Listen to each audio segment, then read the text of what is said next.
मतलब आतंक,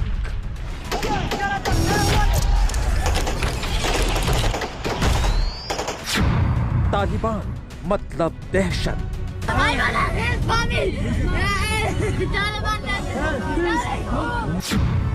तालिबान मतलब हैवानियत। कैमरा को चेंज नहीं किया था, फिर उनको हलाल किया, उसका असला ले लिया, बंदूक ले लिया, उसका हलाल हुआ।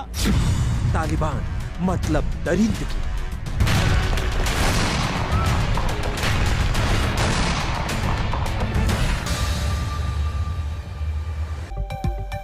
बदलाव की गोली, शरीयत की बोली। जी हां, मुखौटा कितने दिन चलेगा? तालिबान एक और अफगानिस्तान में बदलाव की बात कर रहा है तो दूसरी ओर लोगों पर कोड़े और गोलियां बरसा रहा है। तालिबान ने अफगानिस्तान का नाम बदल दिया है और अब सरकार बनाने की तैयारी कर रहा है और यह साफ कर दिया है कि कोई लोकतंत्र नहीं होगा और शरीयत कानून के हिसाब से ही देश चलेगा। यह रिपोर्ट देखिए, फिर चर्चा की शुरुआत करेंगे।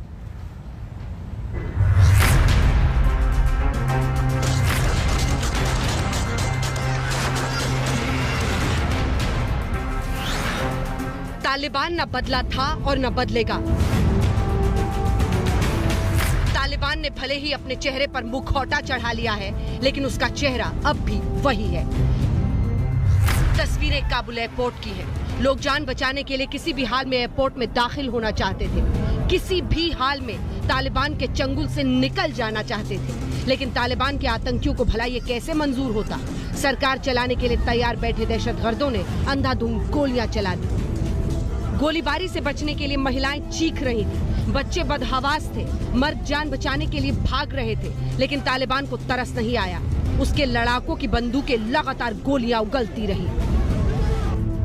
काबुल एयरपोर्ट के बाहर हजारों लोगों की भीड़ जमा है, लेकिन कब कौन मारा जाएगा कहा नहीं जा सकता, क्योंकि तालिबान के आतंकवादी कभी भी किसी को गोली मार देते हैं।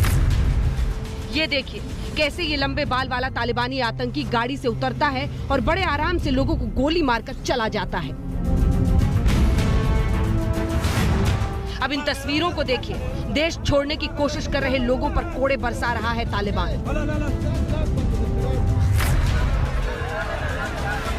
इतनी जोखिम के बावजूद लोगों का इस तरह एयरपोर्ट पर पहुंचना बताता है कि तालिबान को लेकर कितना खौफ है। इतना खौफ कि लोग बस किसी तरह भाग जाना चाहते हैं।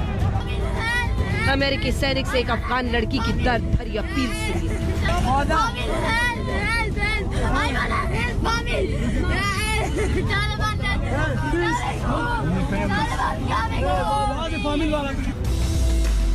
तालिबान का खौफ सिर्फ अफगानिस्तान में ही नहीं बल्कि पूरी दुनिया में है। हिंदुस्तान में रह रहे अफगानी मूल के लोगों की आंखों में आंसू है। जैसा कि एक माँ को दूध नहीं उनको बच्चे को देने के लिए जब मार गई, जुल्म नहीं क्या है? फिर जो कह रही हम जुल्म नहीं करेंगे, जुल्म नहीं फिर क्या है?